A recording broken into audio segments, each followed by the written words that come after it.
como que tu vai criar um meio termo? Vai passar conhecimento para as pessoas, mas ao mesmo tempo vai cumprir o objetivo dessa marca, né? De conseguir também divulgar os seus produtos, os seus serviços, sem ser algo desvantajoso para as pessoas, para o teu público.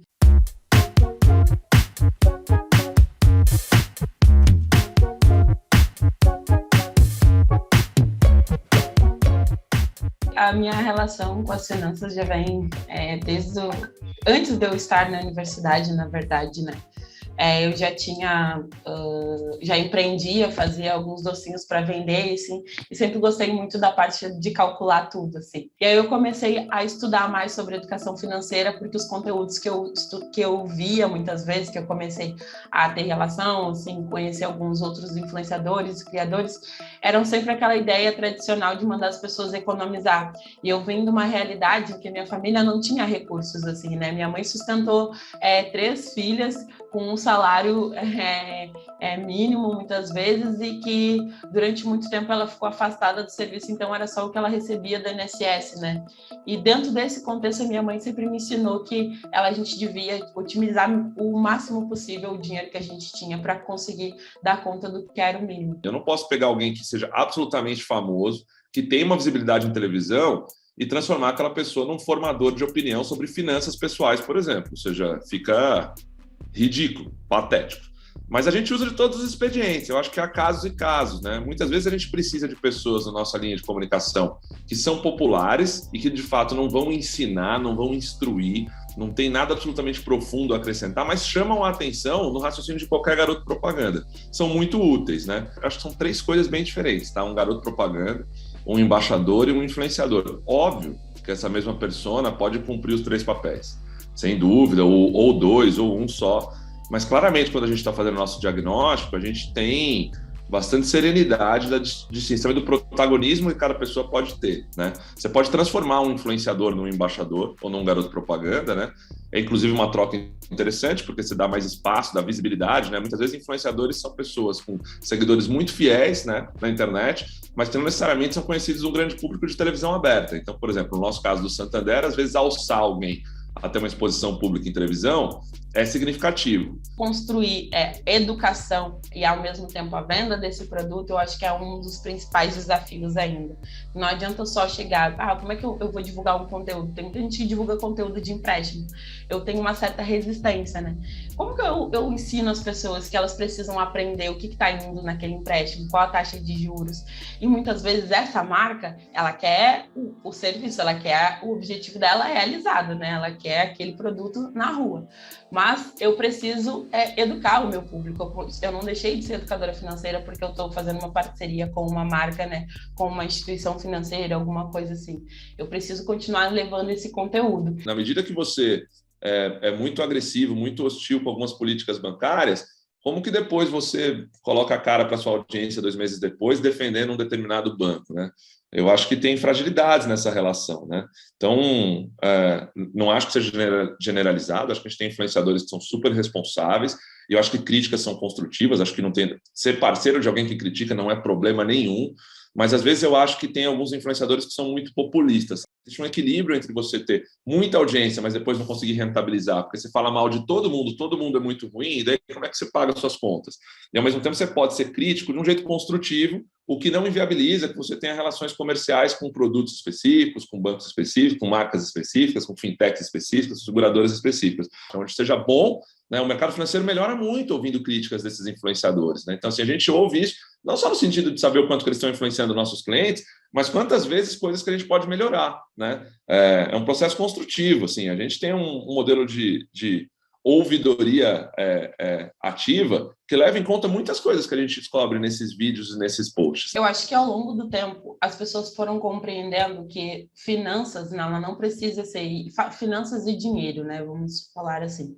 Ela não precisa ser um assunto que precisa ter um distanciamento, ou que naquela mesma perspectiva que a gente reforçou muitos anos, assim, né? Que só homens brancos, né, padrões naquele estereótipo, seriam as pessoas que falariam sobre finanças e que seriam os doutores do conhecimento. Quando a gente contrata o Gil é usado em 99% por outras marcas como um garoto propaganda. né?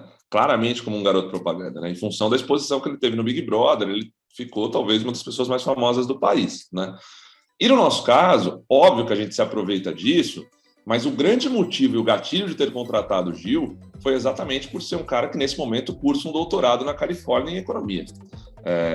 O nosso contrato com o Gil começa na terceira semana de BBB, onde a gente sequer sabia se ele ia ficar tão popular, se ele chegaria na final, se ia dar certo ou ia dar errado. Ou seja, o gatilho ali foi, tem um cara no horário nobre explicando para as pessoas o que é curva de Phillips e por que não pode imprimir dinheiro.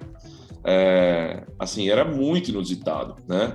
Então, as pessoas não imaginam, né? As pessoas conhecem o Gil do break comercial do Santander, mas a nossa relação com ele transcende muito isso. Hoje o Gil faz vídeos de treinamento para os nossos gerentes, participa das nossas convenções de vendas, vídeo instrutivo de investimentos, ou seja, coisas que funcionam ou para o nosso leque de colaboradores ou para o nosso leque de clientes, mas que não fica tão visível para a grande mídia. E por que ele pode fazer isso? Porque ele tem autoridade técnica, né? Estamos falando de um economista, que não só é um economista do ponto de vista graduado, mas é um cara acadêmico que estuda e se expressa muito bem. Então ele tem a combinação perfeita para ser um influenciador. O Gil, então, ele é um garoto propaganda, ele é um influenciador e ele é um embaixador, porque aí tem outras coisas que são curiosas, né? A gente acha que o Gil comunga de valores com a gente que não tem nada a ver com a história de finanças e economia, ou seja, é um cara a favor da diversidade, é um cara que representa muito a inclusão de pessoas que ainda sofrem preconceito. Então, assim, do ponto de vista ético e moral, a gente transformou o Gil num embaixador, porque como se não bastasse essa capacidade técnica dele, ele representa muito do que a gente acredita, né? Ou seja, estamos falando de um cara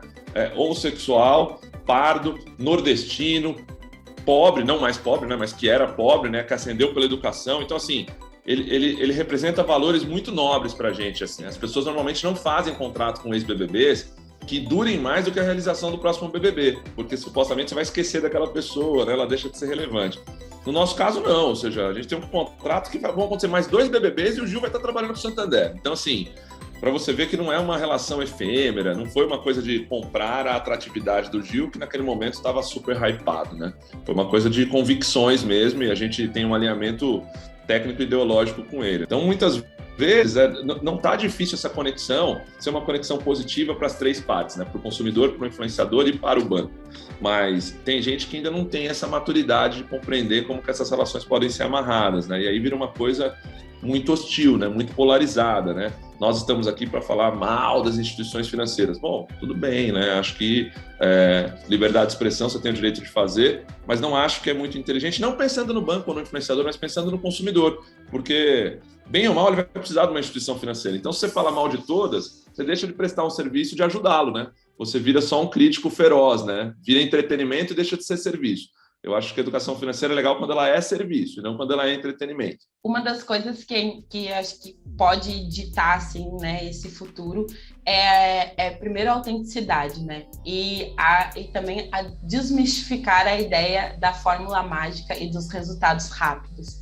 Porque as pessoas ainda no mundo financeiro, elas ainda tem muita gente que produz conteúdo pensando só na dica rápida, né? O que eu faço para economizar? 1, 2, 3 passos, bom, resolvido, a sua vida resolveu. Então, ao longo do tempo, eu acho que as pessoas vão entendendo que isso são processos de aprendizado e vão trazendo isso também para os seus conteúdos, né? Conduzindo essa pessoa que está assistindo, o teu espectador, essa pessoa que está te acompanhando, a esse processo educacional que vai levar um tempo, né? E acompanhando essa jornada. Além disso, eu acho que também há uma autenticidade na relação, né, com as pessoas. Ser verdadeiro. Não adianta eu chegar e dizer que eu sou educadora financeira e ficar dizendo para as pessoas que eu não gasto nada, que eu só economizo, mostrando que eu sou uma outra pessoa completamente diferente.